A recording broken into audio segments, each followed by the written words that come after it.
Pues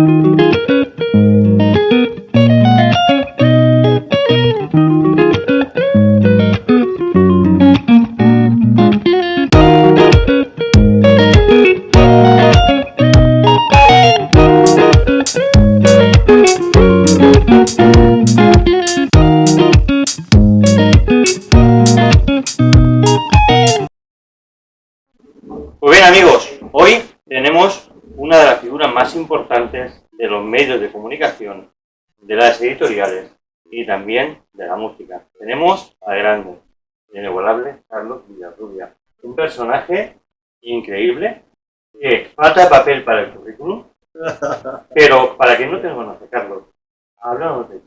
Porque sé que tú... Bueno, yo creo que soy fundamentalmente un viajero emocional, como dice uno de mis libros, un explorador de lenguajes afectivos que ha ido encontrando lo que se llama ahora, lo que los modernos llaman nuevos formatos, ¿no? Y se ha ido trasladando todas mis ideas a la televisión, a la radio, a la prensa, a los libros, a las canciones.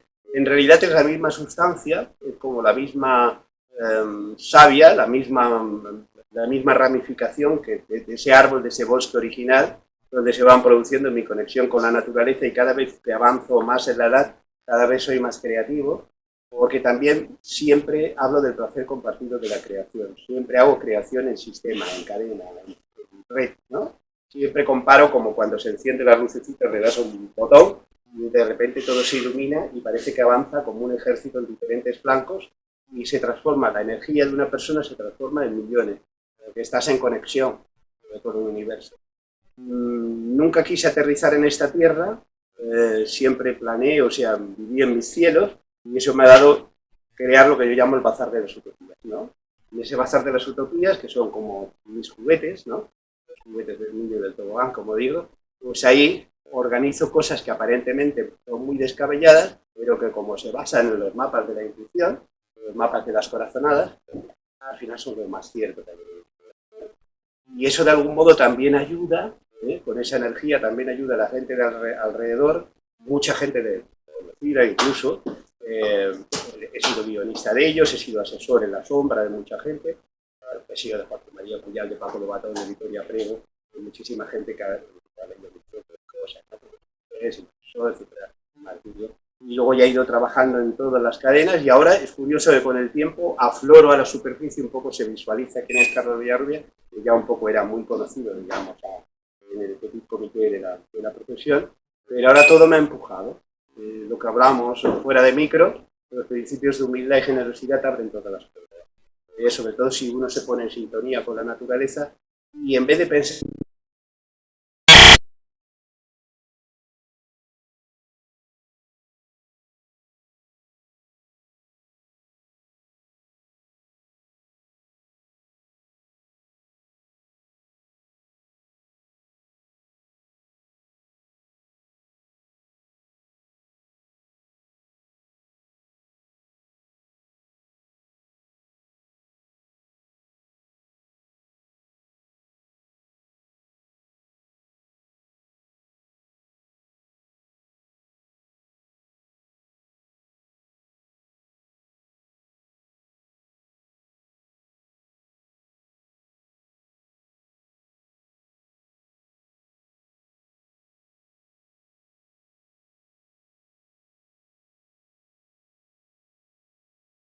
monasterio, que yo siempre le llamo de Randa, pero en realidad se llama de otra manera, que está en el centro de Mallorca, y allí ellos me acogen y me citan, me suba todas las tardes a enseñarme, por ejemplo, el juego del tiempo, el juego del destino, tal, por la capacidad que se me supone a mí de hacer, ¿no? El juego lo he probado varias veces y acierta fantásticamente. En concreto hubo un caso fantástico, aquí en la costa, de un amigo de mi tío, y preguntaba, mi tío tenía una cierta sospecha sobre que había una infidelidad de su mujer. Y le digo, mira, no te lo voy a decir a él, pero y saltará dentro de nosotros. Y funcionó. Mi tío cada vez que mira dice, no, vamos a ver. Es relativamente fácil conectar con el mundo invisible cuando tú abres el alma. Es decir, dentro de cada uno de nosotros hay una magia. Evidentemente, para que la Para que las palabras lleguen con magia al corazón, tú tienes que ser mágico también. En el fondo, lo único que queda en la vida de nosotros es lo mágico, que es lo afectivo. Fíjate que cuando cargas con afectividad una cosa, eres capaz de transformarlo todo, incluso de luchar contra las mayores de... Es una energía, yo siempre me defino, lo digo siempre en todas las entrevistas, como militante del cariño. La fuerza del cariño me ha hecho superar cantidad de cosas. Me ha hecho vivir que cada cosa pequeña me afecta. Me puedo pasar llorando, me puedo pasar comiéndome el coco o el tarro, como dicen ahora, un montón de tiempo, pero inmediatamente hay como las alas que me crecen, ¿no? Y me subo como un cóndor ahí arriba del todo y dice, adelante. Ya me distancio, porque esa misma fuerza del cariño me hace verme desdoblado como en el viaje místico, sin necesidad de otra alquimia que la de tu propio cerebro, y a partir de ahí tú consigues tener la fuerza suficiente, la fuerza suprema suficiente para lanzarte al exterior, para superar ese límite, ¿no? Qué importante es una sonrisa, levantarte cada mañana con el ánimo subido, ¿Sabes y qué una pasa? lágrima también. No, la lágrima, yo siempre hablo de lágrimas semillas. Una canción para la cubana Mayelín que hablo de las lágrimas semillas. ¿Qué quiere decir? En el desierto, que es la vida, nosotros tenemos que llenarlo con el agua, que es fuente original. El agua que somos nosotros, en general somos agua en gran proporción, la fuente de manifestación de nuestra humedad, de nuestras altas húmedas, para las alegrías y para las tristezas, es el llanto, la lágrima. Y tanto es así que si no lagrimeas, acabas enfermando de los ojos, ¿no? O sea, técnicamente acabas enfermando. Yo siempre recomiendo llorar un poco para ponerse un fado, por ejemplo. También he escrito algunos, Fado de Lisboa, por ejemplo. Y ponerse a llorar, ¿no? Tener una motivación de llorar. Aquello que hacía, fíjate, la gente popular, que no es tonta, quizás más lista que la gente ilustrada, ¿no? Se ponía películas para llorar, radionovelas y telenovelas para llorar. Lucecita, Simplemente María, ¿no? Lloraban, fíjate lo que le pasa a la criada que abandona al Señor, etc. Era todo ficticio, pero era un destaponador afectivo que les hacía llorar. Eso y cantar. ¿Te acuerdas? Lo cuento también tanto en Barcelona como en otros libros. ¿Te acuerdas que cuando subías en las antiguas escaleras, yo recuerdo años 60, escuchaba siempre cantar? A las mujeres sobre todo estaban cantando, mientras planchaban, y siempre había cantado. Y los domingos cantaban los hombres. Cantaban generalmente zarzuela, ellas cantaban copla, canción popular. Era la canción, porque la canción es desinhibidora, activa la memoria, etcétera, como activa la memoria leer en voz alta, como activa la memoria escribir, como activa la memoria, qué sé yo, todas esas cosas que hacen que los hemisferios cerebrales se pongan en funcionamiento, interactúen. Fundamentalmente, mira, decía el otro día, escuchaba en una entrevista a alguien que citaba a Ramón y Cajal, biología, y decía que hay que revolver las neuronas. Ya decía en aquel tiempo, siglos, hace un siglo y algo más atrás, ¿no? Que debería estar, como fundador casi de la ciencia, hay que revolverlas. Luego se descubrió que hasta que mueres, sigues generando neuronas nuevas. Lo único es que no las usas. Carlos, una pregunta. En una de tus entrevistas, con muchas, vi que una de ellas decía que el escritor tenía que dejar de leer para poder crear. Sí. Explícanos eso. Eso es evidente. Vamos a ver. Hay una fase, esto además, me hago eco de una tradición que me dijo Camilo José Cela, Sánchez Dragó y también un varios, los traté uno más que otro, más amigo que de otros. Hay una fase en la que tienes que leerlo todo a reventar, pero eso desde niño. ¿Sí? Pero hay una fase que tienes que vivir tu propia vida y es más importante vivir la vida que estar leyendo, porque ahora sí ocurre que tú coges muchos libros, técnicamente son geniales, no estamos hablando de la técnica, coges la Real Academia, pero son o libros de investigación sobre algo que ha pasado, o libros de novela histórica, o libros de novela negra que son eco, en el fondo, de géneros ya clásicos dentro de ese género, el americano, el sueco, etc. Pero hay poca vida. Entonces, las respuestas que necesita ahora alguien, claro, ¿qué se le da? Se le da una respuesta tipo Mindfulness, Reiki, lo que tú quieras. Claro, pero todo eso no son más que fórmulas. Y decía el gran amigo y maestro Aute, decía, nunca he creído en fórmulas ni en mensajes. Me gusta más jugar con la contradicción conmigo misma, ¿no? Es decir, ¿qué quiere decir? Que tú tienes que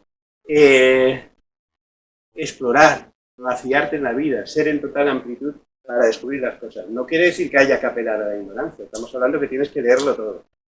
Pero, sobre todo, Celan eso era muy radical. Eso lo había leído en Biblioteca La Inmensa y Sánchez Dragó igual. Y en parte Umbral, sobre todo. Umbral tiraba ya muchos libros, cuando se cambió a Majadahonda los tiraba a la piscina. Porque claro, es la propia vida, incluso la vida interior, de ir reproduciendo todo ese bosque, como él llamaba, de los helechos arborescentes, a partir de todo lo que fuera ocurriendo, todo ese mundo hacía que solo puede aflorar si dejas espacio para que aflore. Solo puede aflorar si haces contraste con todo lo que aflore, ¿no? O sea, si lo tienes bloqueado y realmente cansas tu cerebro con un montón de cosas, con un montón de historias, y cansas y haces ese tipo de observación que te puede ocurrir. Te puede ocurrir que ya no tengas energía para buscar la vida. Entonces es mucho más interesante irte a un bar, viajar, escuchar a todas las personas que te encuentres, porque si no te encuentras muchas veces, pasan los diálogos de cine, pasan en las obras teatrales, técnicamente, de la serie de televisión, argumentalmente muy bien, técnicamente muy buena, donde eso pasa como los deportes de riesgo, me lo contaban los aventureros, no te tienes que desgastar en el riesgo porque sí. Aunque tú seas un atleta, un boxeador, lo que sea, un boxeador jamás se mete en pelea. ¿Por qué? Porque tienen que guardar la energía para cuando tiene que estar. Un futbolista, saliendo del entreno, no se va a jugar todo el día. Porque la capacidad de repetización, digamos, el tic, el responder con habilidad, eso viene cuando no has cansado el nervio. Tienes que guardar en la recámara lo que es para digamos, gastarte en el riesgo cuando tienes que hacer. Carlos, una cosa muy importante. El escritor nace, no se hace. ¿Vale? El guionista también. Sí. Yo le aconsejaría a que todos aquellos jóvenes que tienen ese sueño de escribir y que las familias y lo que tiene alrededor les frena. Es la vieja historia de siempre, que escucharan su voz interior, no hay otra. Es decir, en la vida, vamos a ver, nada aparece dentro de ti. Si no está media imputado por alcohol, por drogas, lo que sea, nada aparece dentro de ti que sea absurdo, aunque a los demás le parece absurdo. Y la realidad suele presentarse, tu verdadera realidad o camino, se suele presentar en lo más alejado del que tú pudieras pensar. La pareja la acabas encontrando en lo más alejado de lo que era tu icono inicial. Un emigrante, el alma emigrante, del que procede de muchos emigrantes, no hubiera imaginado salir de un pueblo e irse a Nueva York, o a Brasil, o a lo que sea, con total naturalidad. Es decir, todo lo que ocurre dentro de nosotros no es casual. O sea, la naturaleza no es tan tonta como hacer aparecer en nuestro cerebro un sueño que no se vaya a cumplir. Lo que ocurre es que tenemos miedo a cumplir nuestros sueños. Al acabar, Carlos, hoy vienes aquí a La Capona a presentar tu libro, Barcelona. Háblanos de tu libro, háblanos de ese interior del libro. Bueno, pues en Barcelona es, como digo, es la ciudad universal que arde en pasiones y ritmos. Es esa ciudad que ha sido siempre fuente de vitalidad, de ciudad sin fronteras, que ahora está un poco adormecida. No la ciudad sigue ardiendo, como se ve en la portada, ardiendo de pasiones y ardiendo de necesidad de expresarse, y ahí tienes los que se suben con los patines por ahí, los que hacen rap, los otros que hacen de la fe, que hace lo del Espíritu Santo, los gozos, o sea, hay un montón de materiales que, sin embargo, cuando alguien habla oficialmente de Barcelona, hace, por ejemplo, el mensaje de decir, Barcelona no tiene solución. Barcelona no tiene solución porque nunca ha sido un problema. Ese ha sido el asunto. Barcelona nunca ha sido un problema. Cuando lo tenía, superó las murallas y se abrió a todo el mundo. Y es ese gran secreto. Y es esa Barcelona, en eso hablamos de esa locura, que en el fondo conecta también con la locura mediterránea, la rauxa, lo que puede ser el espíritu, aquí que estamos en el área de Tarragona, pues fíjate, el viento del Mestral que enloqueció a los Gaudí y compañía, ¿no? A la gente de Reus, que toda esta gente de Rindons y toda esta gente, bueno, pues que tienen esa capacidad de saltar más allá y de conexión con la historia. Eso es Barcelona y lo será siempre más allá del diseño y más allá de las celebraciones internacionales. Lo es como capital musical del mundo, lo fue como capital literaria, como ahí se traduce en alguno de los capítulos de Platus, Petri, en el que estuvieron Vargas Llosa, García Márquez, Eduardo Galeano, etc. Siempre fue una y siempre ha sido, y ahora tienes aquí flotando pues a Manu Chao, tienes a Macaco, tienes gente que vivan o no vivan temporalmente en Barcelona, Barcelona es su fuente de tal. Hay una canción que siempre recomiendo y además pongo es el título de uno de los capítulos que se llama Con el Espíritu Santo, que es de las Islas Torres Azules, que va recorriendo, van bailando por Barcelona, ¿no? En forma rapera, y es que cantando el Espíritu Santo, y a la vez cuando están haciendo el estribillo, dice Barcelona parece La Habana, La Habana parece, y hacen algo para mí muy bueno, que es un teatro simultáneo de la misma coreografía en Ámsterdam, en otro país, en Londres, están a la misma historia. ¿Por qué? Porque es un teatro simultáneo.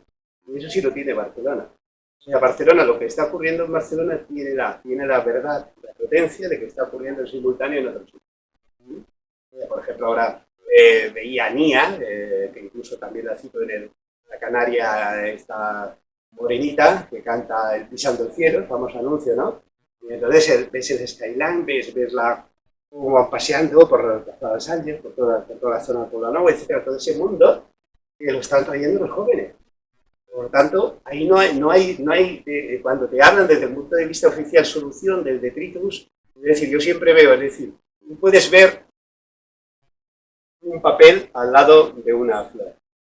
Yo seleccionaré siempre mirar la flor, el papel no con el papel, pero no me quedaré fascinado con el papel. Claro, pues decirte que la realidad evidentemente es convulsa, es una realidad de una ciudad con un montón de elementos migratorios y demás, de todo esto, pero claro, el mundo oficial le hace un daño tremendo, porque lo que hace es secuestrar un poco esa capacidad energética, sin embargo sigue ardiendo, y por eso reclamo esa herencia del Barcelona. Seguiremos barceloqueando. Carlos, gracias. Gracias a vosotros. Por estar aquí en las cámaras de Publicidad TV. Gracias. Un abrazo cordial desde el del alma. Que te lo mereces, eres una persona excepcional. Y ha sido un placer para nosotros. Muchas gracias. Es un placer también. Adelantamos colaborar con vosotros. Gracias, Carlos. Gracias a vosotros. Y a todos ustedes, ya saben, como cada día, Publicidad TV. Tema diferente. Hoy, Carlos Villarrubia y la presentación de su libro, Barceloca. De lo que trae. Está en un momento.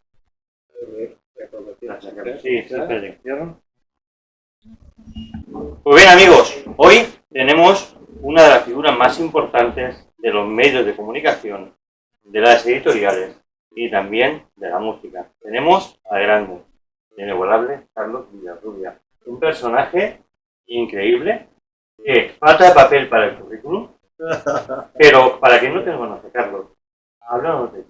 Porque sé que tú... Bueno, yo creo que soy fundamentalmente un viajero emocional, como dice uno de mis libros, un explorador de lenguajes afectivos que ha ido encontrando lo que se llama ahora, lo que los modernos llaman nuevos formatos, ¿no? Y se ha ido trasladando todas mis ideas a la televisión, a la radio, a la prensa, a los libros, a las canciones.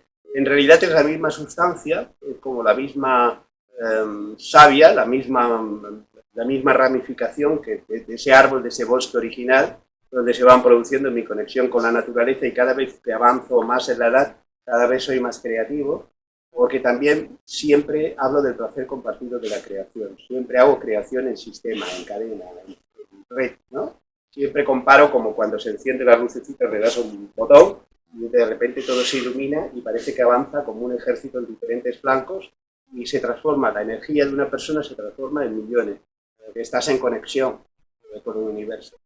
Nunca quise aterrizar en esta tierra, siempre planeé, o sea, viví en mis cielos, y eso me ha dado crear lo que yo llamo el bazar de las utopías, ¿no? Y ese bazar de las utopías, que son como mis juguetes, ¿no? Los juguetes del niño y del tobogán, como digo, pues ahí organizo cosas que aparentemente son muy descabelladas, pero que como se basan en los mapas de la intuición, los mapas de las corazonadas, al final son los más ciertos. Y eso de algún modo también ayuda, con esa energía también ayuda a la gente de alrededor, mucha gente de conocida incluso. He sido guionista de ellos, he sido asesor en la sombra de mucha gente, he sido de Joaquín María Puyal, de Paco Lobatón, de Victoria Prego, de muchísima gente que ha leído cosas, etcétera.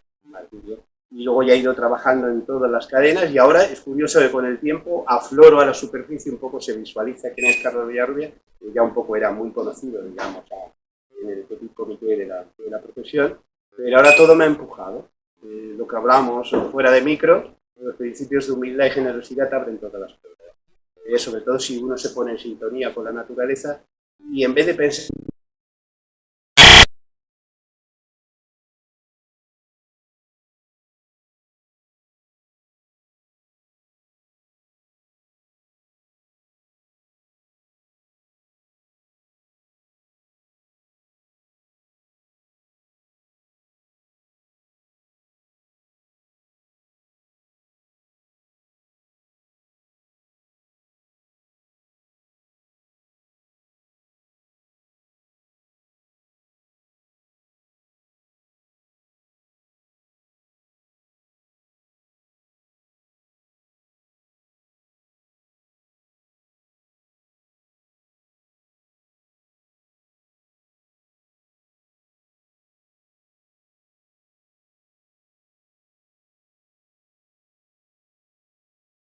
Es decir, que te dijeron que tiraras las cartas. Ah, sí, sí, sí. Bueno, vamos a ver.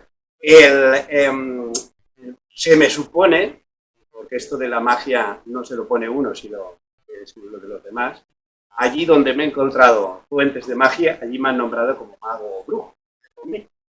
Y de eso me llaman de esa manera, o la capacidad, digamos, de mover o de ser talismán, quizá más ser talismán. Y esto en particular fue con los monjes del monasterio que cuidan de la memoria de Raymond Llull, uno de los alquimistas, bueno, vamos a decir que todo el mundo conoce, una de las mentes visionarias de las artes de la Ender. Bueno, pues a propósito de una de las suertes que te da el destino, hacer un documental que me llevó a varios monasterios, que yo siempre le llamo de Randa, pero en realidad se llama de otra manera, que está en el centro de Mallorca, y allí ellos me acogen y me citan, me suba todas las tardes a enseñarme, por ejemplo, el juego del tiempo, el juego del destino, tal, por la capacidad que se me supone a mí de hacer, ¿no? El juego lo he probado varias veces y acierta fantásticamente. En concreto hubo un caso fantástico, aquí en la costa, de un amigo de mi tío, y preguntaba, mi tío tenía una cierta sospecha sobre que había una infidelidad de su mujer. Y le digo, mira, no te lo voy a decir a él, pero está, ¿no? Y saltará dentro de nosotros. Y funcionó. Mi tío cada vez que mira dice, no, vamos a ver. Es relativamente fácil conectar con el mundo invisible cuando tú abres el alma. Es decir, dentro de cada uno de nosotros hay una magia. Evidentemente, para que las palabras lleguen con magia al corazón, tú tienes que ser mágico también. En el fondo, lo único que queda en la vida de nosotros es lo mágico, que es lo afectivo. Fíjate que cuando cargas con afectividad una cosa, eres capaz de transformarlo todo, incluso de luchar contra las mayores de... Es una energía, yo siempre me defino, lo digo siempre en todas las entrevistas, como militante del cariño. La fuerza del cariño me ha hecho superar cantidad de cosas. Me ha hecho vivir que cada cosa pequeña me afecta. Me puedo pasar llorando, me puedo pasar comiéndome el coco o el tarro, como dicen ahora, un montón de tiempo, pero inmediatamente hay como las alas que me crecen, ¿no? Y me subo como un cóndor allí arriba del todo y dice, adelante. Ya me distancio, porque esa misma fuerza del cariño me hace verme desdoblado como en el viaje místico, sin necesidad de otra alquimia que la de tu propio cerebro, y a partir de ahí tú consigues, eres la fuerza suficiente, la fuerza suprema suficiente para lanzarte al exterior, para superar ese límite, ¿no? Qué importante es una sonrisa, levantarte cada mañana con el ánimo subido, ¿Sabes y qué una, pasa? y una lágrima también. No, la lágrima, yo siempre hablo de lágrimas semilla. Una canción para la cubana Mayelín que hablo de las lágrimas semilla. ¿Qué quiere decir? En el desierto, que es la vida, nosotros tenemos que llenarlo con el agua, que es fuente original. El agua que somos nosotros, en general somos agua en gran proporción, la fuente de manifestación de nuestra humedad, de nuestras danzas húmedas, para las alegrías y para las tristezas, es el llanto, la lágrima. Y tanto es así que si no lagrimeas, acabas enfermando de los ojos, ¿no? O sea, técnicamente acabas enfermando. Yo siempre recomiendo llorar un poco, cuando es un fado, por ejemplo, también he escrito algunos, fado de Lisboa, por ejemplo, y ponerse a llorar, ¿no? Tener una motivación de llorar. Aquello que hacía, fíjate, la gente popular, que no es tonta, quizás más lista que la gente ilustrada, ¿no? Se ponía películas para llorar. radionovelas y telenovelas para llorar. Lucecita, Simplemente María, ¿no? Lloraban, fíjate lo que le pasa, la criada que abandona al Señor, etcétera. Era todo ficticio, pero era un destaponador afectivo que les hacía llorar. Eso y cantar. ¿Te acuerdas? Lo cuento también tanto en Barcelona como en otros libros. ¿Te acuerdas que cuando subías en las antiguas escaleras, yo recuerdo años 60, escuchaba siempre cantar? A las mujeres sobre todo estaban cantando, mientras planchaban, mientras... Y siempre había cantado. Y los domingos cantaban los hombres. Cantaban generalmente zarzuela, ellas cantaban copla, canción popular. Era la canción, porque la canción es desinhibidora, activa la memoria, etcétera, como activa la memoria leer en voz alta, como activa la memoria escribir, como activa la memoria, qué sé yo, todas esas cosas que hacen que los hemisferios cerebrales se pongan en funcionamiento, interactúen. Fundamentalmente, mira, decía el otro día, escuchaba en una entrevista a alguien que citaba a Ramón y Cajal, biología, y decía que hay que revolver las neuronas. Ya decía en aquel tiempo, siglos, hace un siglo y algo más atrás, ¿no? Desde debería estar, como fundador casi de la ciencia, hay que removerlas. Luego se descubrió que hasta que mueres sigues generando neuronas nuevas. Lo único es que no las usas. Carlos, una pregunta. En una de tus entrevistas, con muchas, y una de ellas, decías que el escritor tenía que dejar de leer para poder crear. Sí. Explícanos eso. Eso es evidente. Vamos a ver. Hay una fase, esto además, me hago eco de una tradición que me dijo Ramiro José Cela, Sánchez Dragó y también un varios, los traté uno más que otro, más amigo que de otros. Hay una fase en la que tienes que leerlo todo a reventar, pero eso desde niño. ¿Sí?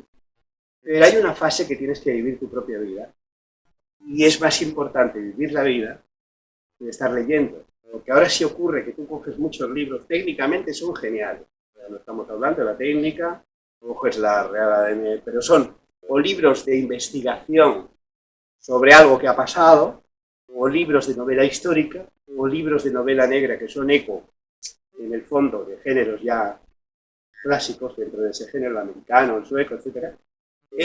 Pero hay poca vida. Entonces, las respuestas que necesita ahora alguien, claro, ¿qué se le da?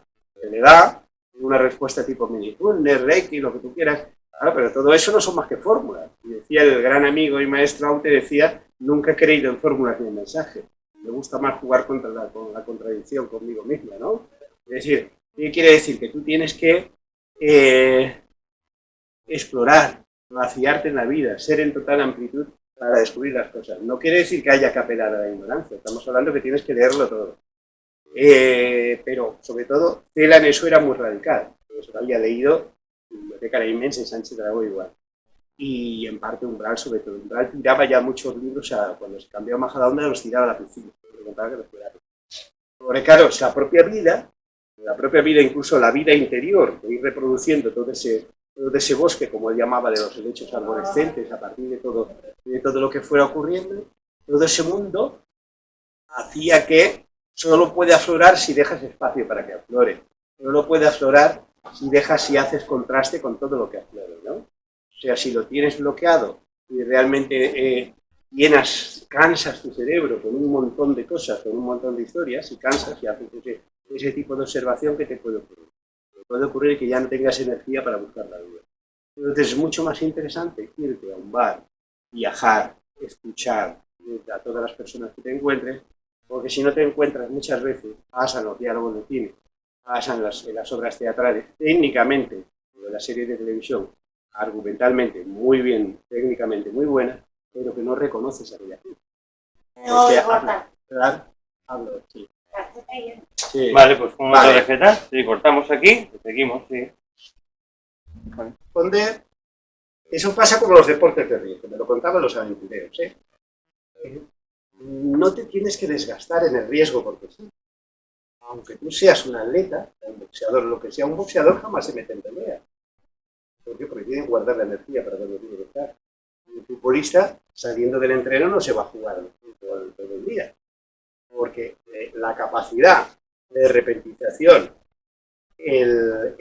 digamos, el tic, el responder con habilidad, eso viene cuando no has cansado el nervio. Lo tienes que guardar en la recámara lo que es para digamos, gastarte en el riesgo cuando tienes que hacer.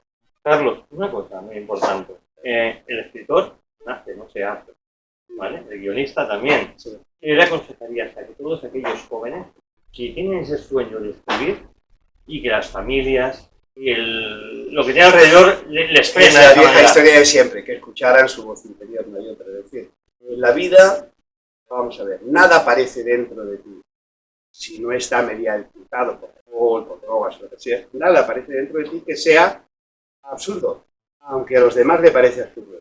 Y la realidad suele presentarse, tu verdadera realidad o camino, se suele presentar en lo más alejado del que tú pudieras pensar. La pareja la acabas encontrando en lo más alejado de lo que era tu icono inicial. Un emigrante, el alma emigrante, del que procede de muchos emigrantes, no hubiera imaginado salir de un pueblo e irse a Nueva York, o a Brasil, o a lo que sea, con total naturalidad. Es decir, todo lo que ocurre dentro de nosotros no es casual.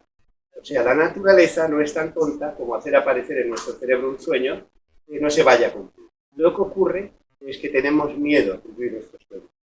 Al acabar, Carlos, hoy vienes aquí a la Capona a presentar tu libro, Barcelona. Háblanos de tu libro, háblanos de ese interior del libro. Bueno, pues en Barcelona es, como digo, es la ciudad universal que arde en pasiones y ritmos. Es esa ciudad que ha sido siempre fuente de vitalidad, ciudad sin fronteras, que ahora está un poco adormecida. No la ciudad, porque la ciudad sigue ardiendo, como se ve en la portada, ardiendo de pasiones y ardiendo de necesidad de expresarse, y ahí tienes los que se suben con los patines por ahí, los que hacen rap, los otros que hacen de la fe, que hace lo del Espíritu Santo, los gozos, o sea, hay un montón de materiales que, sin embargo, cuando alguien habla oficialmente de Barcelona, hace, por ejemplo, el mensaje de decir: Barcelona no tiene solución. Barcelona no tiene solución porque nunca ha sido un problema. Ese ha sido el asunto. Barcelona nunca ha sido un problema. Cuando lo tenía, superó las murallas y se abrió a todo el mundo. Y es ese gran secreto. Y es esa Barcelona, en eso hablamos de esa locura, que en el fondo conecta también con la locura mediterránea, la rauxa, lo que puede ser el espíritu, aquí que estamos en el área de Tarragona, pues fíjate, el viento del Mestral que enloqueció a los Gaudí y compañía, ¿no? A la gente de Reus, que está la gente de Rindons y toda esta gente, bueno, pues que tienen esa capacidad de saltar más allá y de conexión con la historia. Eso es Barcelona y lo será siempre más allá del diseño y más allá de las celebraciones internacionales. Lo es como capital musical del mundo, lo fue como capital literaria, como ahí se traduce en algunos de los capítulos de las Platus, en el que estuvieron Vargas Llosa, García Márquez, Eduardo Galeano, etc. Siempre fue y siempre ha sido, y ahora tienes aquí flotando pues a Manu Chao, tienes a Macaco, tienes gente que vivan o no vivan temporalmente en Barcelona, Barcelona es su fuente de tal. Hay una canción que siempre recomiendo y además pongo es el título de uno de los capítulos, que se llama Con el Espíritu Santo, que es de las Flores Azules, que va recorriendo, van bailando por Barcelona, ¿no? En forma rapera, y es que cantando el Espíritu Santo, y a la vez cuando están haciendo el estribillo, dice La Habana, La parece, y hacen algo para mí muy bueno, que es un teatro simultáneo de la misma coreografía en Ámsterdam, en otro país, en Londres y tal, a la misma historia. ¿Por qué? Porque es un teatro simultáneo. Y eso sí lo tiene Barcelona. O sea, Barcelona, lo que está ocurriendo en Barcelona tiene la verdad, la potencia de que está ocurriendo en simultáneo en otros sitios. Por ejemplo, ahora veía a Nia, que incluso también la cito la canaria, esta morenita, que canta el Pisando el Cielo, el famoso anuncio, ¿no? Y entonces ves el skyline, ves cómo van paseando por la Plaza de Sánchez, por toda la zona de Poblenou, etcétera, todo ese mundo que lo están trayendo los jóvenes. Por lo tanto, ahí no hay cuando te hablan desde el punto de vista oficial solución del detritus, es decir, yo siempre veo, es decir, tú puedes ver un papel al lado de una flor. Yo seleccionaré siempre mirar la flor, pero el papel no pondré la flor. Pero no me quedaré fascinado con el papel. Claro, pues decirte que la realidad evidentemente es convulsa, es una realidad de una ciudad con un montón de elementos migratorios y demás, de todo esto, pero claro, el mundo oficial le hace un daño tremendo, porque lo que hace es secuestrar un poco esa capacidad energética, sin embargo sigue ardiendo, y por eso reclamo esa herencia del Barcelona. Seguiremos barceloqueando. Carlos, gracias. Gracias a vosotros. Por estar aquí en las cámaras de Publicidad TV. Gracias. Un abrazo cordial desde el alma. Que te lo mereces, es una persona excepcional y ha sido un placer para nosotros. Muchas gracias. Es un placer también. Adelantamos colaborar con vosotros. Gracias, Carlos. Gracias a vosotros. Y a todos ustedes, ya saben, como cada día, Publicidad TV. Tema diferente. Hoy, Carlos Villarrubia y la presentación de su libro, Barceloca. Me lo perdáis. Dentro de un momento. Hacemos un viaje por estos urban dance como Nia con su Pisando el Cielo, o el Espíritu Santo de la Fe y Flores Azules. Hacemos un viaje también por esas músicas de extrarradio tan importantes que van de Manolo García a Los Estopa.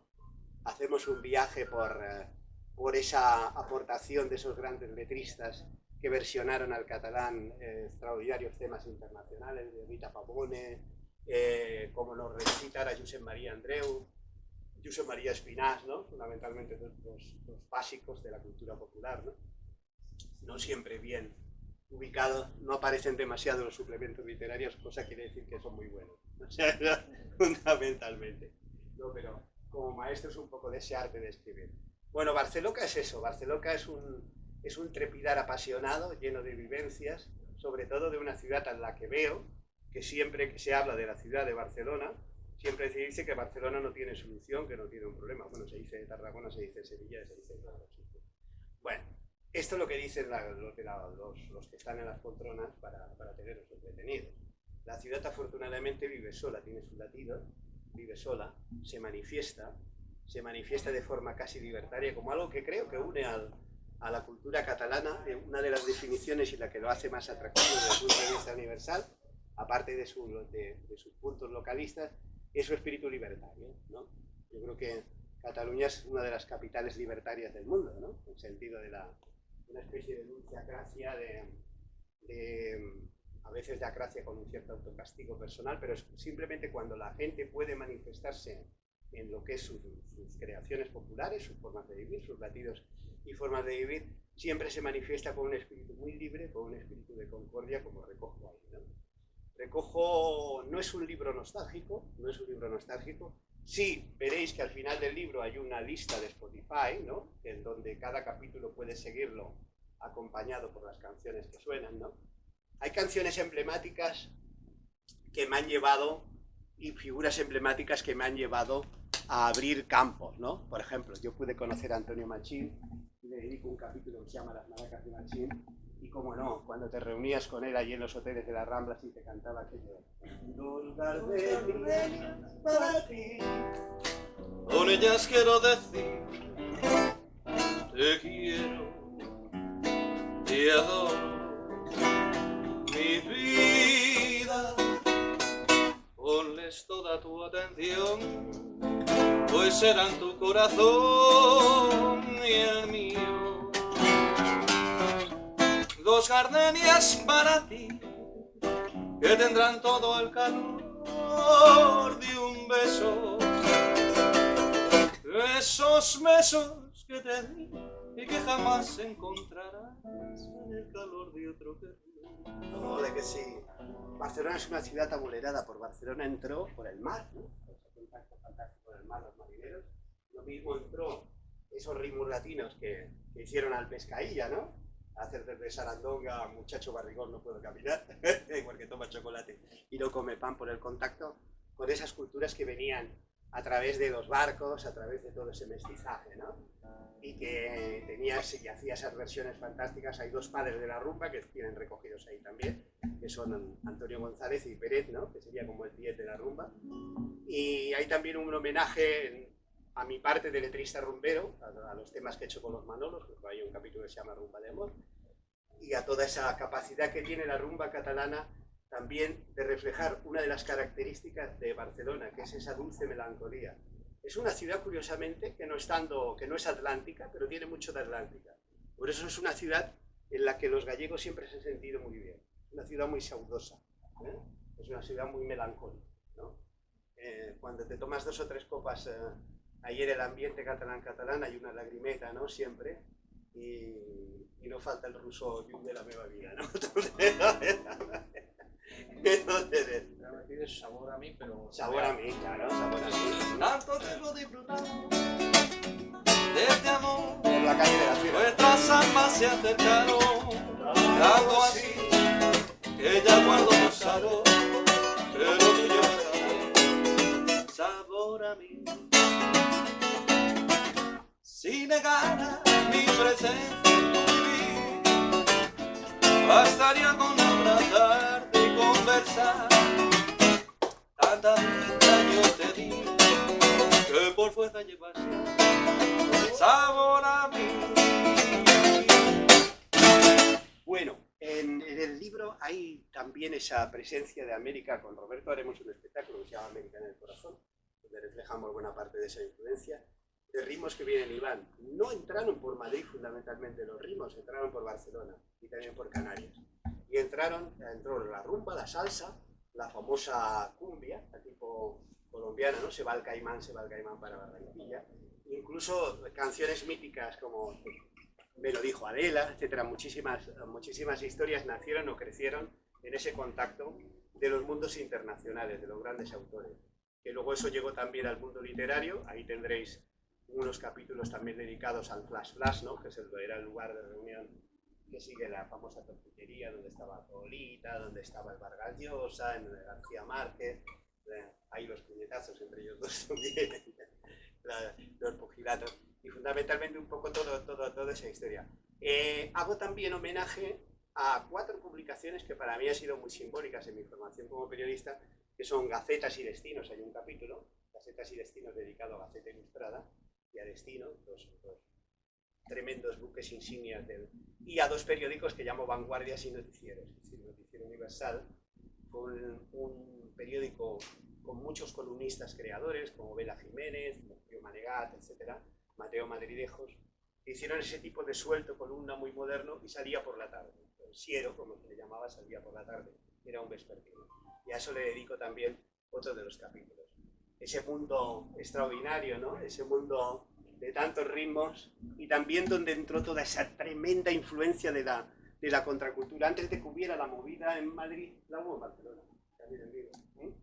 Y en Barcelona fue la gran capital de la libertad, y ahí recuerdo con mi buen amigo, que es catalán, aunque no lo parezca, José María Sanfeliu, léase Kiko Veneno, con el que he escrito Tierra de Fuego, y escribió en esa época, con sus famosos venenos, esto de volando voy, Volando voy, volando vengo, volando voy, volando vengo, por el camino yo me entretengo, por el camino yo me entretengo, ay enamorado de la vida, que a veces duele, ay enamorado de la vida, que a veces duele, si tengo frío, uso candela, si tengo frío, uso candela, volando, volando, volando vengo, ay, volando, volando vengo. es el tiempo donde empezaba Celeste, donde también empezaba Bikini y tantos lugares que fueron simbólicos, pero eso, Pata Negra, estaban ahí en esa formación, y más donde crecieron, donde se desarrollaron, como le pasó luego a Santiago Userón más adelante. Cuando Santiago Userón hace su tránsito de Radio Futura a Juan Perro, lo hace aquí en Barcelona, a través del taller de músicos, ¿no? Con el trabajo de la vinculación con la gente, con lo que ha sido Barcelona como canción, y hace pues todo ese mestizaje fantástico que tiene de orquesta y demás, ¿no? Yo creo que la gente no conoce la mayoría de esa potencialidad internacional de Barcelona. Para empezar, en los años 60, casi todos los cantantes internacionales importantes grababan en catalán a través del label. Podéis encontrar grabaciones de Jimmy Fontana y Mondo, podéis encontrar grabaciones de Juan y Junior a Duas Nenas. Luego Pardo escribió con Serrat per Sant Joan, escrita por los dos.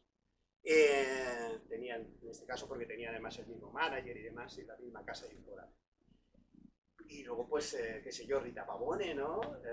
Sacha Distel, bueno, porque además ahí estaba vinculado a otro capítulo que dedico en el libro que se llama El Gran Centro de Producción de Miramar. Era una cosita muy pequeña, pero en la que aterrizaron unos personajes que eran Arturo Caps, Dan Johan, y yo creo que vamos a empezar haciendo un pequeñito recuerdo, ¿no? Porque ya que esos dos amigos del alma no están, qué menos que cantarle. Yo con Ferran me iba por los bares latinos y pues también por todos los sitios rítmicos de la noche de Tarragona y de otras noches. Detrás de amores acrósticos y a veces imposibles, a veces posibles, ¿no? A veces también posibles. Y para él yo creo que podríamos cantar un poquito de... Algo se muere en el alma cuando un amigo se va. Por Ferran. Amigo se va, algo se muere en el alma cuando un amigo se va. Algo se muere en el alma cuando un amigo se va. Sevillano. No te vayas todavía, no te vayas por favor, no te vayas todavía. Y hasta la guitarra mía llora cuando dice adiós. ¡Ole! Un aplauso para el sevillano.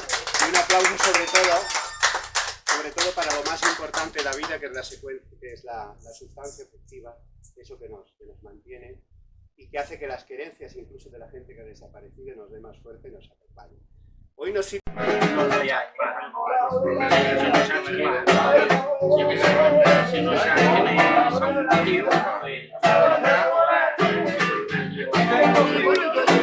repeteixo dues vegades a la nit, però va ser al cap de setmana, fins i tot a la ronda, fins a arribar a Salvador. La passada avui és preciós, preciós. Hay otro de los capítulos que dedico que se llama Venga Alegría, que es un homenaje a toda esa historia de esos cómicos tipo Roberto Font, Mari Sampere, Aladi, que llenaron tantas horas, ¿no? Venga Alegría era un ocurrencia. Venga Alegría, señores, venga Alegría, que era un poco la canción bandera de Mari Sampere. Era un fenómeno extraordinario. Era un fenómeno hasta casi el último momento de su vida, casi muy delicada de salud. Pues salía al escenario y salía un poco parecido al caso de Rafael. Ahora salía y había que pararla, podía estar 2 o 3 horas, no había manera de pararla. Era una relación, un idilio tanto con el escenario que era espléndido, ¿no? Ahí están también, pero está también toda la gente joven. Desde hace tiempo, tanto el fenómeno extraordinario del rock layetá, Máquina, Pan y Regaliz, Fusión, Iceberg, toda esa gente tan extraordinaria de finales de los años 70, 80, que luego se mezclaron con los ritmos latinos, orquesta, platería, orquesta, Mirasol, Colores, Estrechada, Snip, un montón de gente, la figura de Jaume Sisa, uno de los elementos extraordinarios.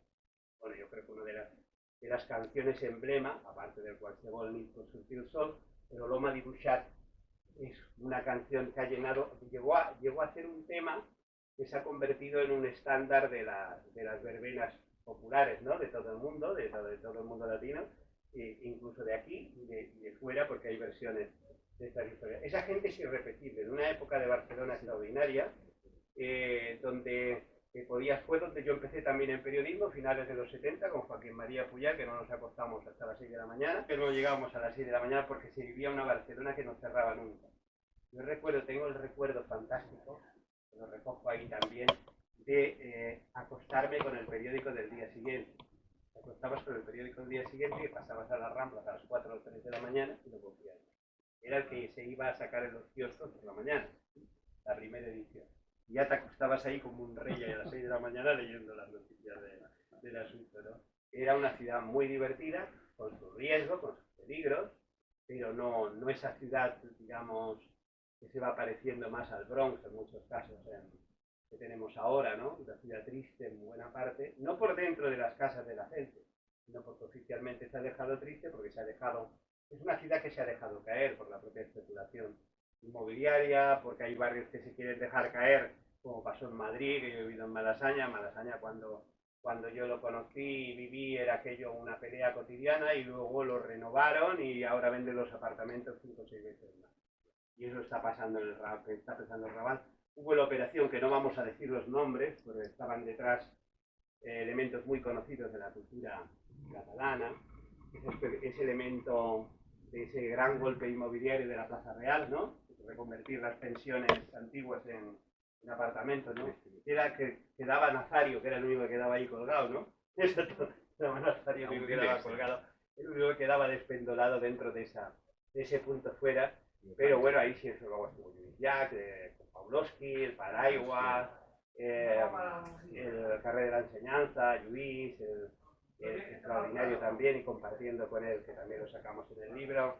Esa época primera, que siempre que me pregunta le digo, sí, todo está muy bien, pero a mí me gustaba mucho aquello de Irene, aquel Banchel, aquellas canciones tan popis, tan bonitas que hacía, ¿no? De la primera época.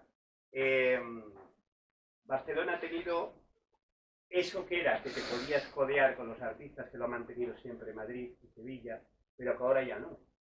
O sea, salvo un islote que se produce, que es muy importante, ese islote que trae Manu Chao, Macaco y compañía, que flotan por aquí, se mueven por esa zona de Joaquín Costa, Plaza del Sánchez y compañía, también vienen por la zona de Cerdá y del Cornellá y compañía, y porque tienen estudios de grabación, y esa gente trae a gente internacional y se mezclan, es diferente. Con eso sí puedes a lo mejor encontrártelos en un bar, ¿no? Determinado. Pero todo el elemento cultural catalán se ha retraído como si se hubiera adosado, ¿no? Como si se hubieran ido todos a Chalet, a San Quist, a Sant Cugat, a Matadepera, etcétera, y están muy a menudo preocupados a ver de qué sueldo oficial pueden vivir. Entonces, más que de alguna forma de generar cultura como ha sido siempre.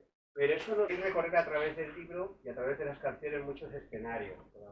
Hay una canción preciosa de Joan Baptista Omé que se llama La Lletana Abajo, que describe, que luego en el homenaje grabó Víctor Manuel, que describe la mujer que va a buscar al detenido en la comisaría de Villa de Llano. Coge tu carnet, tu dinero y ve La Lletana Abajo. Entonces, de una forma muy emocional, consigue describir todo lo que es ese mundo. O sea, es una ciudad infinita, llena de muchísimas cosas. En cada calle hay una historia. Las calles tienen memoria, las calles tienen ritmo, las calles tienen sabor. Está llena de mestizajes. En cada barrio, por una parte, es una pequeña Barcelona. Bueno, de hecho, muchos barrios fueron ayuntamientos en su momento, ¿no? Una reunión de... tienes el Vidal de San Andreu todo el mundo, Sánchez todo el mundo, Gracias todo el mundo, ¿no? Deja de hacerse, sigue siendo capital internacional, porque cuando De la Fe y Flores Azules, por ejemplo, hacen Espíritu Santo, que para mí es un maravilloso spot de Barcelona, del videoclip, una canción de hace 5 o 6 años, él va paseando, Facto de la Fe que se llama, ¿no? Sí, Facto del Ser, sí. Entonces va paseando por las calles fundamentalmente del barrio gótico y va enseñando La Habana, puede ser Barcelona, y hay un momento del estribillo donde hace una cosa, digamos, de ese pensamiento simultáneo. A la vez que hacen y es que bailando el Espíritu Santo se vuelve blanco, ese movimiento se reproduce tanto en Barcelona como en Ámsterdam como en Londres. Una idea muy buena de lo que es el teatro simultáneo de la vida. Esa gente si tiene, o cuando Macaco hace con Gosus corren, ¿no? O corran, los 10 corren, que va enseñando toda la zona esa que está por correos y demás, y las azoteas. Yo creo que es una de las conquistas mayores de Barcelona, que ha hecho siempre muchas vidas en las terrazas, en las azoteas, ¿no? Eran como los territorios fantásticos, en los barrios era donde se hacían las fiestas. Los tocadiscos se subían, la gente bailaba allí en las terrazas de las azoteas, y ahora lo reproducen. Hay algunos sitios que también, fijaros que en la pandemia hubo un grupo de chavales que se hizo millonario en YouTube, porque empezaron a tocar en las azoteas, ¿sí? Exacto, exactamente. Y entonces ese fenómeno siempre se ha producido. Lo que pasa es que cuando ponen las mesas redondas y hablan de la Barcelona, cómo es la Barcelona, de eso no te dice. Pero realmente hoy Barcelona se conoce a través de eso, de la gente cuando vas a Poblenou. Yo he grabado muchas veces en Poblenou, en el canal allí, y verás que te encuentras con gente rusa, alemana, brasileña, arquitectos, urbanistas que siguen teniendo su oficina creativa. Sin embargo, eso no tiene vasos comunicantes con el mundo real. Tú abres TV, ves los programas de TV3, al RAC 1, etc. Y ahí no encuentras ese eco prácticamente. Como si esa Barcelona para ellos no existiera. Es la Barcelona que está dando altavoz a la Barcelona de siempre, en el idioma que sea, porque le da lo mismo. O sea, tú tienes, por ejemplo, Gosus y Macaco y te meten en la misma canción catalán y castellano sin ningún problema en inglés. Y el Macaco te mete 5 idiomas en la de esto. Y consigues que la imagen de Barcelona salga a todo el mundo, como hacen Las Migas, por ejemplo, uno de los éxitos ahora fundamentales. A mí Las Migas es un grupo rumbero con Alba Carmona y compañía. A mí me muevo el aire, hace una versión de Gitana Hechicera también, están actuando por medio mundo. Silvia Pérez Cruz, también otro ejemplo de ese estilo. Rosalía también, con todo su caos, lo que fuera, también lleva. Y luego artistas internacionales que han utilizado Barcelona como verdadero spot, como verdadero clip, como es el caso de Shakira, ¿no? O Carlos Vives, ¿no? Entonces que han sacado Barcelona en todas partes y en todo el mundo. Y Cataluña igual, ¿no? Luego hay... Completamente original, con una música, veréis a Conraseto haciendo una copla moderna, pero preciosa, como autor de esto. O sea que tú puedes colaborar, es infinita la colaboración con gente de todas las historias, ¿no? De todas las lenguas y de todos los elementos. Eso lo has aprendido en las calles de Barcelona, es verdad, lo que luego yo me fui a Madrid, a muchos otros sitios, pero tenemos ese sello Barcelona, que es un sello que te encuentras incluso todos los trasladados a Madrid, en los grandes medios de comunicación. Ahí le dedico también un capítulo donde hablo de Carlos Herrera, Pepe Navarro, Luis del Olmo, gente que ha crecido y que los hemos visto crecer aquí en los micros de Barcelona, pero que luego se ha trasladado a Madrid, pero que tiene ese sello siempre, tiene ese sello. Hay un sello especial de Barcelona, de calidad, de Cataluña en general, que es apreciado. Cuando sales fuera de Cataluña es apreciado porque generalmente el profesional de aquí tiene una formación bastante superior al profesional que te encuentras de media. Y digamos, ha habido unas cribas en la que no ha habido tanto paracaidista como suele haber en Madrid o en Sevilla o en otras ciudades. Paracaidista es la que ha sido modelo, no sé qué ha sido, el amante de no sé quién, el otro de no sé cuánto, que aparecen presentando programas, haciendo cosas. Generalmente aquí te podrá gustar o no, ideológicamente lo que sea, pero técnicamente son muy buenos. Otra cosa es que se autolimitan o yo que sé, su mundo mental, lo que sea, pero técnicamente es muy bueno. Yo cuando empecé a trabajar con Joaquín María Puyar era un espectáculo de profesional, ¿no? O sea que aprendes cantidad de ellos. O Esteba Durán como realizador, ¿no? Y luego cuando te has encontrado pues Ana Bosch, por ejemplo, o el mismo Jordi Jaria, que es aquí de Tarragona, ¿no? Jordi, o Ferran, con el que hemos hecho tantas cosas, ¿no? O Xavier Carreras, que luego fue novelista, el pobrecito también ha muerto, ¿no? Hace años, Xavier, murió prematuramente, pero gran amigo también, un poquito menor que nosotros. Óscar Ramírez Dulcet, muchísima gente muy potente, ¿no? Xavi Chamorro en todos los aspectos creativos, ¿no?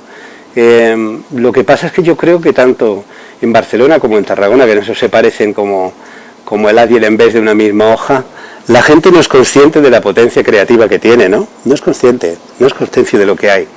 O sea, de esa magia, del sustrato mágico que hay en todo esto que nos acompaña. Y viven generalmente muy atormentada, ¿no? Muy atormentada culturalmente, muy haciéndose el harakiri personal, caramba, ha producido muchas cosas. Fíjate que es una camada de exportación. Yo cuando voy al Pirulío, a Telemadrid, no hago más que contra catalanes, tío. O sea, hay catalanes en toda la parte. En las cafeterías de Prat del Rey se habla catalán casi. Los que hacen el programa de noche son catalanes, los otros de estos son catalanes. ¿Por qué? Porque cuando quieres dar una cierta calidad, tienes que fichar gente que viene de una cantera determinada, como pasa de Euskal Televisa, igual. O sea, es una formación diferente. Son gente con una formación pues internacional muy buena, buenos reporteros, buenos escritores, buenas cosas, pero lo que está pasando en Barcelona en especial es que se autoliquida a sí misma, ¿no? Es una especie de extraña voluntad de suicidio, ¿no? De suicidio personal. Bueno, yo no me apunto al suicidio, ¿no? En todo caso que me suicide la vida.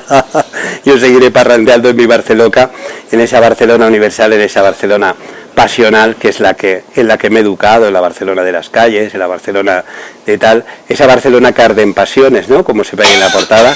Tiene consejo que coges unos auriculares y te sigas cada capítulo con el Spotify.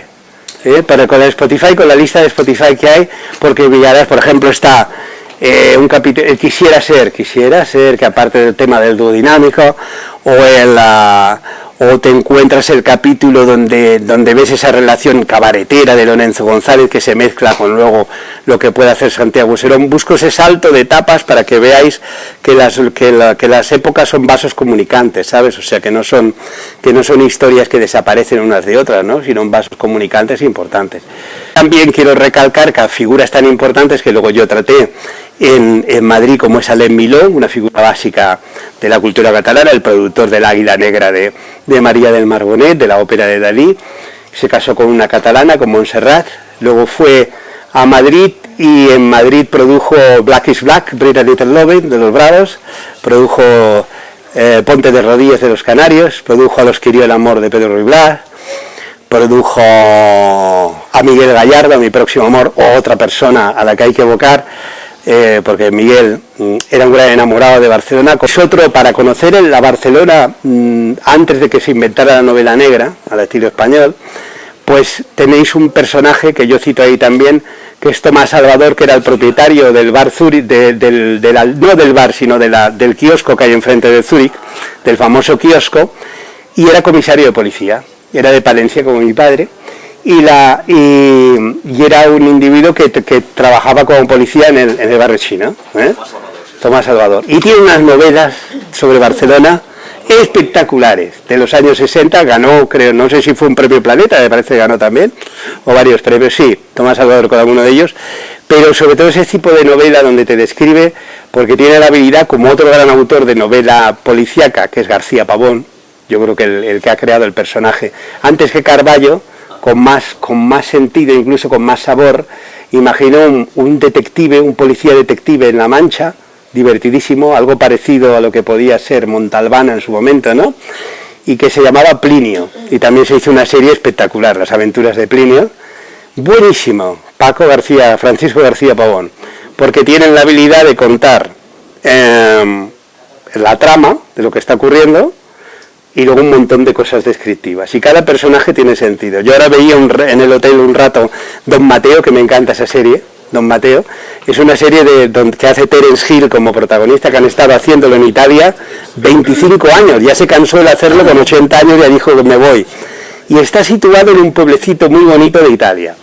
Es el Don Mateo, ayuda en las investigaciones a los carabinieri, que son dos tipos curiosísimos, uno que se hace el padre, el segundo padre de la hija que luego se casa con el capitán, y es todo el retrato costumbrista de todo lo que hay alrededor, que es buenísimo, ¿no? Esta forma de aparte de que siempre hay un caso en cada capítulo, o sea, un asesinato o alguien que tal, está la investigación, que el que acaba resolviendo siempre el tema es el cura, a través del silogismo, jugando al ajedrez con el otro.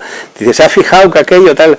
Fantástico, la descripción de las casas, los juegos cómicos de teatro son fantásticos. Son esa cosa como veía, y supongo, la serie de Montalbano, ¿no? Que comisario Montalbano, que le puso ese nombre en homenaje a Vázquez Montalbán. Sí, le puso el homenaje a Vázquez Montalbán. Pero, claro, se lo puso, claro, por eso, porque creó un poco escuela con Carballo y compañía, ¿no? Sobre todo las primeras de Carballo eran tremendo, porque además luego conocer a Manolo, que era tan serio, pues entonces ese mundo, nadie se podía imaginar que brujuleara tanto por el golferío. Como nada, aquí tenemos Barcelona, estaríamos hablando de Barcelona hasta el amanecer, ¿no? Que os lo merecéis todos. Tarragona, ya te digo, ha sido... Si no me hubiera encontrado en aquellos trenes que iban a Bellaterra, que los cogíamos en la Avenida de la Luz, con aquella gente, pues no hubiéramos hecho muchas cosas con la Avenida de la Luz. ¿Te acuerdas de la Avenida de la Luz? Que era también otro elemento tremendo. La Avenida de la Luz, que había un cine también, y había luego aquella cosa que veías ahí un poco ahí el mundo lumpen, ¿no? Que había ahí tal, porque era una estructura curiosísima, te metías ahí y aquello era como meterse en el túnel del tiempo, ¿no? Sí, exacto, pues por ahí cogíamos el tren generalmente a Bellaterra, y en ese tren conocí yo a Jordi y a Ferran, que estaban viviendo en una residencia, de San Hermenegildo, ahí por la zona alta de Barcelona, ¿no? El Río Rosas, exacto. También estaba activo Lantaba, y empezamos a ofrecer publicaciones a Ajo Blanco, El Viejo Topo, bueno, de juntarnos unos con otros, a toda esa serie de revistas alternativas, Alfalfa, que había, todas aquellas cosas, y ahí en una de las noches nos encontró Puyal, por la zona de Capitanía, que íbamos ahí, porque él vivía por Baños Nuevos, ¿no? El Baños Nuevos, y dice, oye chavales, dice, o venir un día al Botafumeiro. Digo, bueno, vale, digo, hay que venir con corbata, no sé qué, bueno. Y ahí cuando fuimos al Botafumeiro, nos encontramos con Castelló Rovira, José María Casanovas. Fue aquello como pasar un examen, ¿sabes? Todo el grupo, porque era como un clan, se nos quedaban mirando, nos iban preguntando, y luego a la mañana siguiente nos llama, dice, voy a empezar un programa en Miramar, pasar el lunes a firmar el contrato. Digo, hostia, voy a cobrar dinero alguna vez. Y empezamos como reporteros de Usted Pregunta, y al año siguiente ganamos todo el equipo del Premio Ondas, ganamos el Premio Ondas, con el Usted Pregunta, que fue un programa muy innovador, que era, por primera vez llevabas un personaje. Yo me encargaba de estar con ellos, me encargaba de estar una semana con Raimon, Montserrat Caballé, María del Mar Bonet, Espriu, Lluís Llach, todos. Tuve la suerte de estar tapies una semana entero, que porque la técnica, él incorporó una técnica nueva que era mandar al guionista con el personaje. Iba con ellos, con el Ramón Espasa, me acuerdo, el Ramón Espasa al principio decía, y usted, que lo tengo usted todo el día aquí, en el coche oficial y todo, digo, yo cumplo órdenes. Fonaltaba, que era por aquel momento don Manuel Fonaltaba, que fue alcalde, ¿no? Ese se lo pasaba genial, conmigo en particular me llevaba siempre al Siete Puertas, dice, hoy comeremos el Siete Puertas, digo, me estoy acostumbrando mal, ¿eh? Hacemos un viaje por el rock layetano, hacemos un viaje por estos urban dance como Nia con su Pisando el Cielo, o el Espíritu Santo de la Fe y Flores Azules. Hacemos un viaje también por esas músicas de extrarradio tan importantes que van de Manolo García a Los Estopa. Hacemos un viaje por esa aportación de esos grandes letristas que versionaron al catalán extraordinarios temas internacionales, de Rita Pavone, como nos recita a Josep María Andreu, Josep María Espinàs, ¿no? Fundamentalmente los básicos de la cultura popular, ¿no? No siempre bien ubicados, no aparecen demasiado los suplementos literarios, cosa quiere decir que son muy buenos, o sea, fundamentalmente. No, pero como maestro es un poco de ese arte de escribir. Bueno, Barceloca es eso, Barceloca es un trepidar apasionado, lleno de vivencias, sobre todo de una ciudad a la que veo que siempre que se habla de la ciudad de Barcelona, siempre se dice que Barcelona no tiene solución, que no tiene un problema. Bueno, se dice de Tarragona, se dice de Sevilla, se dice de todos los sitios. Bueno, esto es lo que dicen los que están en las poltronas para tenerlos detenidos. La ciudad afortunadamente vive sola, tiene sus latidos, vive sola, se manifiesta de forma casi libertaria, como algo que creo que une a la cultura catalana. Una de las definiciones y la que lo hace más atractivo desde el punto de vista universal, aparte de sus puntos localistas, es su espíritu libertario, ¿no? Yo creo que Cataluña es una de las capitales libertarias del mundo, ¿no? En el sentido de una especie de dulce acracia,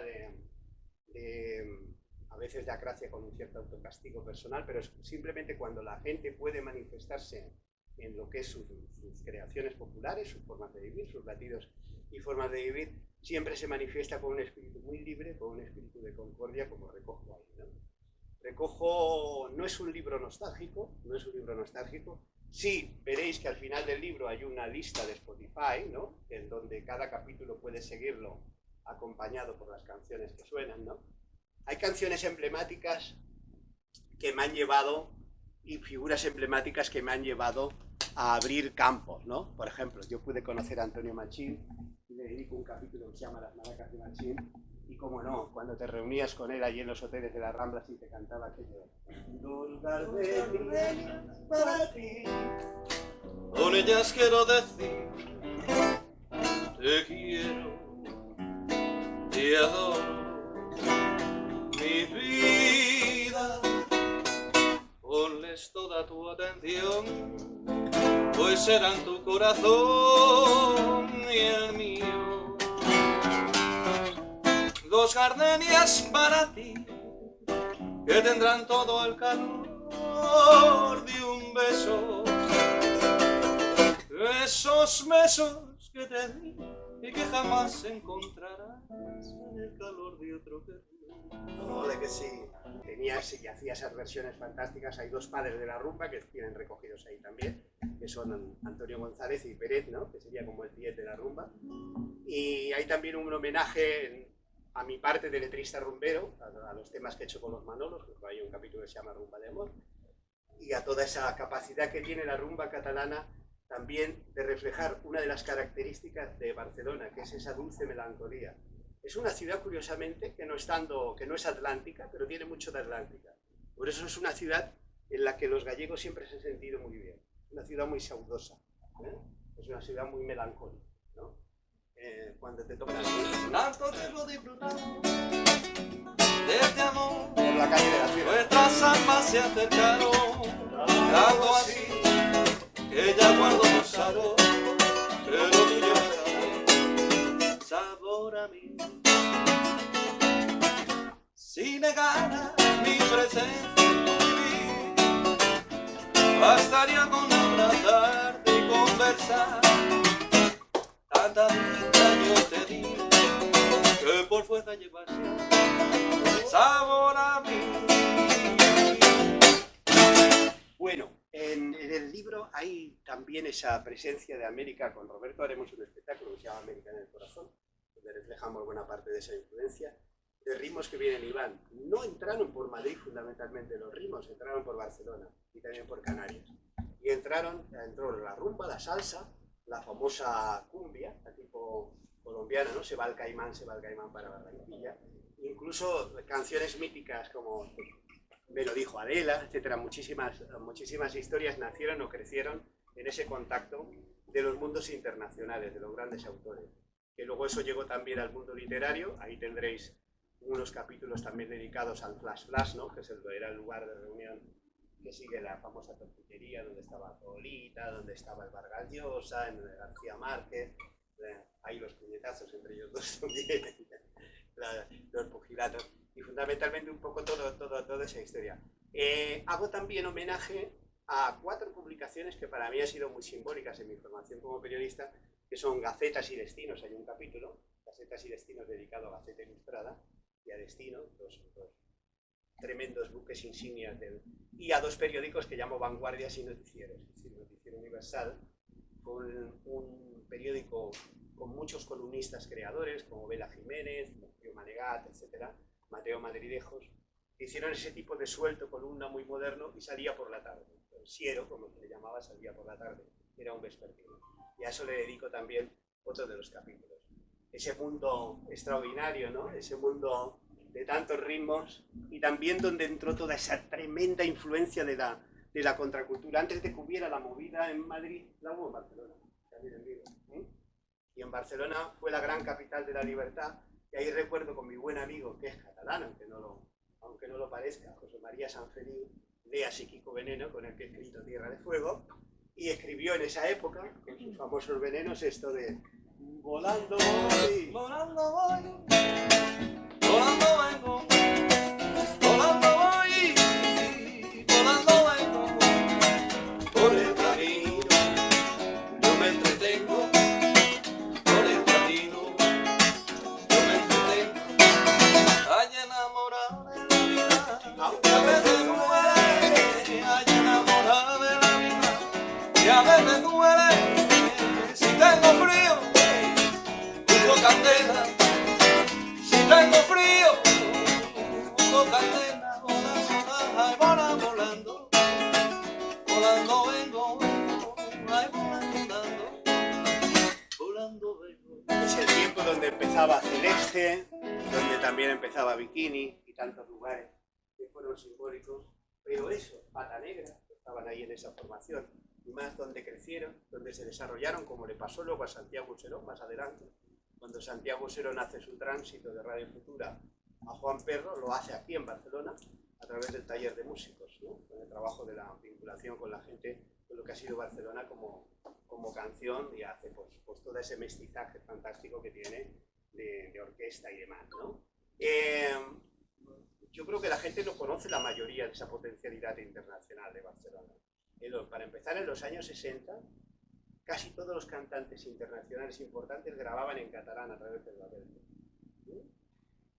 Podéis encontrar grabaciones de Jimmy Fontana y Mondo, podéis encontrar grabaciones de Juan y Junior a Duas Nenas. Luego Pardo escribió con Serrat per Sant Joan, escrita por los dos.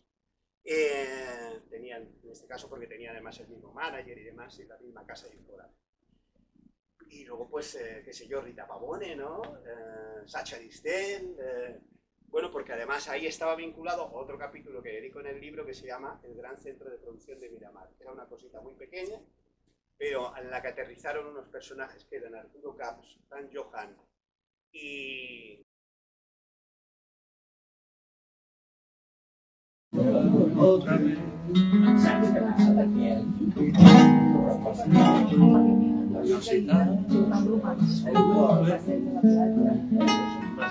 Como aprendo de ti,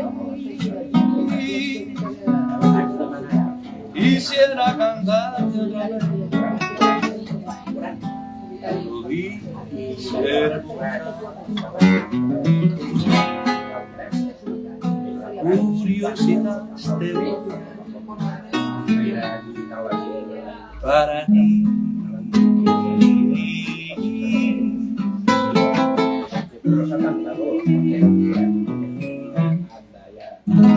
Gracias. Gracias, Robertico.